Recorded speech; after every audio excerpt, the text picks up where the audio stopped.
Man, you should be able to breathe with that thing. You done had it on for about a month now. That Jackson mask. Oh, Chicago, folks. What's on it? John Lee on Hobo Depot. All right, so today I'm talking to my boy Julio here. He has a Jackson mask on, and it's a real Jackson mask. And then he has brand new glasses. That's Hootie. Oh, okay. All right, so today I want to talk to you, new beginners.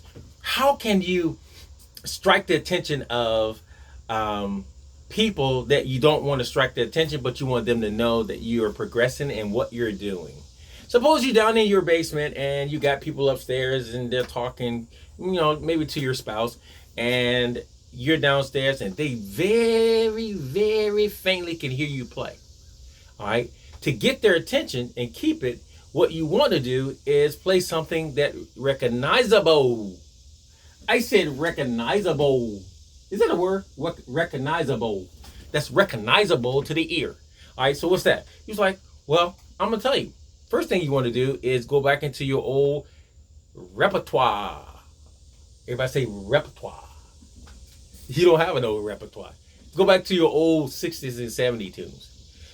Tunes that bass players started off. And that will get the attention of people that normally won't get their attention, because people need to know what you're playing. All right? They don't particularly hear funk like you up there, you downstairs jamming, or you're still learning, but you're jamming, and you're jamming inconsistently. I just said another word, inconsistently. Or you don't know what you're doing. All right, so anyway, you're just doing stuff. So the best thing to do is go back into the 70s, 80s, where people can recognize what songs were. Unless you want to do jazz and then you go back into your jazz stuff. And, those who are jazz enthusiasts, boy, you're saying a lot of words today. Enthusiast will know what you're playing, and some will not. All right, but anyway, just to get the attention of the ear and make them come to you, let's talk about my equipment first, what I'm using. All right, so down on the bottom, I'm using the LA12 SWR. Look, SWR LA12. One of the old vintage ones with the white cone. All right, so, but my sword for today is this right here. Whew. This thing does something to my heart, man, every time I see it. Every time I pull it out, it does something to my heart. It doesn't belong to me. It belongs to a great friend of mine. And I want to say I love him because he respected me enough to let me work on something as beautiful and vintage as this thing is. All right, so this is one of the pieces that came out in the ocean, Atlantic Ocean. It was underwater for about 1 month. And when it was brought to me, it had, I don't need to go through the whole story, seawater pea and whale and octopus and Mr. Crab and Patrick and SpongeBob. It had all their pee on it, so and then it didn't look nothing like this. So through the Hobo Depot, which is I'm standing right now. No, I'm not standing, I'm sitting. All this work was done, and you can tell that it turned out absolutely beautiful. Look at the patina on the neck, though. Look at that patina from the wood being rotten and stuff. But we got the opportunity to bring it back, and you can tell it's an old Smith. She's old, and she's beautiful. All right, so this is my weapon of the day. All right, so when I say go back into the old, I will go 60s and 70s and 80s, and sometimes 90s.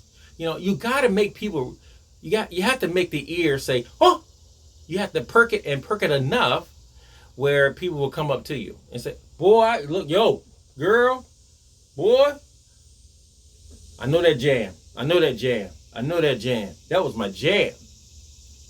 All right? You can't play but about 3 or 4 songs, but those 3 or 4 songs that you play are good.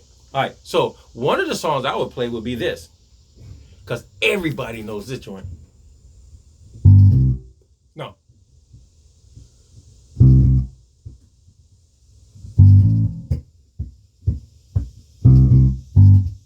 Everybody said me, I almost forgot it.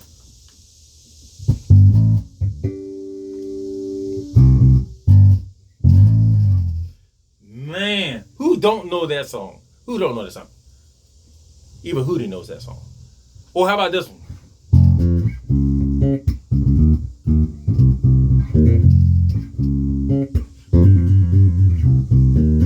When you start playing songs like that, people are like,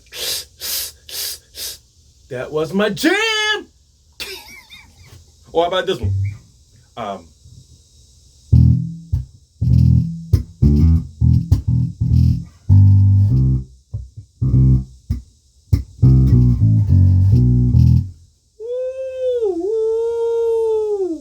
Or how about this one?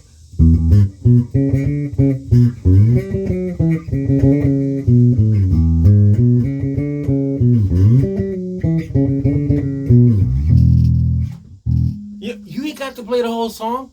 You just got to get their attention. The more you play, the more they forget that you're just a beginner. Or how about this one?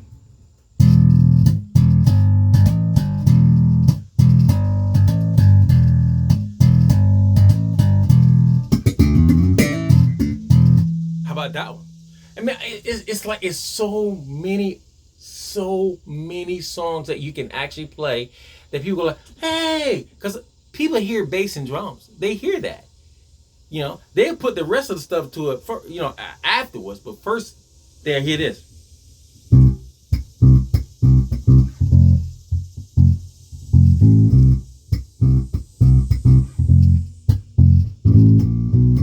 They already know what that is. They already know what it is. I mean, I mean, the more you go back and the more you learn some of these old songs, it helps you because it's simple. The songs were simple during that day.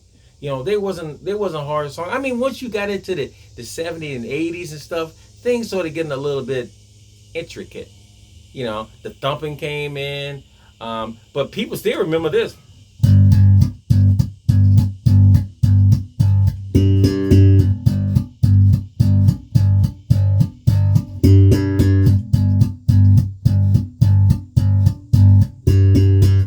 People still remember Sly Stone, or either.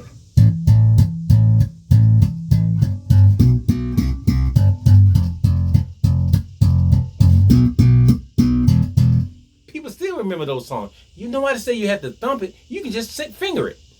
Oh, you know. Or how about this one?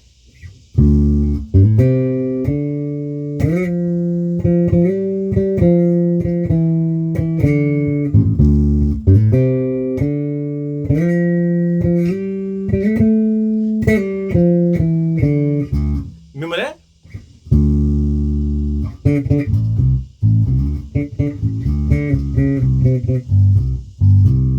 I mean, it's young lady, young man, elder lady, elder man. I don't care what age you are or what you do. It's always a way to enhance yourself. All right, but you got to get out of yourself to enhance yourself. Ooh, I just said something. Lord, thank you. You got to get out of yourself to enhance yourself. So stop trying to learn all the new stuff that's out right now and try to go back and learn the stuff that you remember. So, you know, you remember the old stuff. And then for you new cats is learning, it ain't gonna hurt you to go back and learn some of these tunes. It actually helps you in your ear and your playing get better because they was simple stuff during that time. Right now, stuff is very intricate. I mean, it's like you almost have to have a master to learn the song. You know, and that's just the truth. You know, some of these songs nowadays are they're so intricate. You have to have actually a double master just to learn the one song, you know, and find out what's going on. But back in the old days, stuff were simple. They were simple, especially on this song. Check this out. Now this is simple.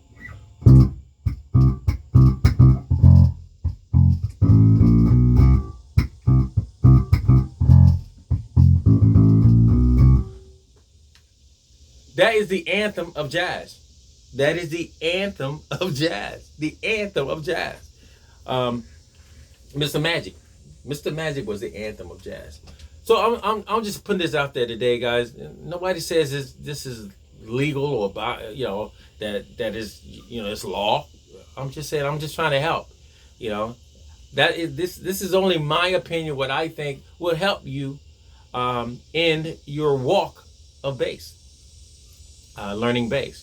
So once again, guys, from Hootie the Hobo Depot. And for me, I thank God for all of y'all. Thank you for your support. Thank you for subscribing.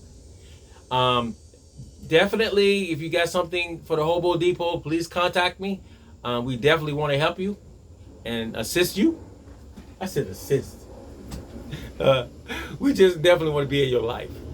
Thanks for everything. Thanks for subscribing. You'll subscribe again. And tell a lot of your other friends, too. Shada kaka. And peace out.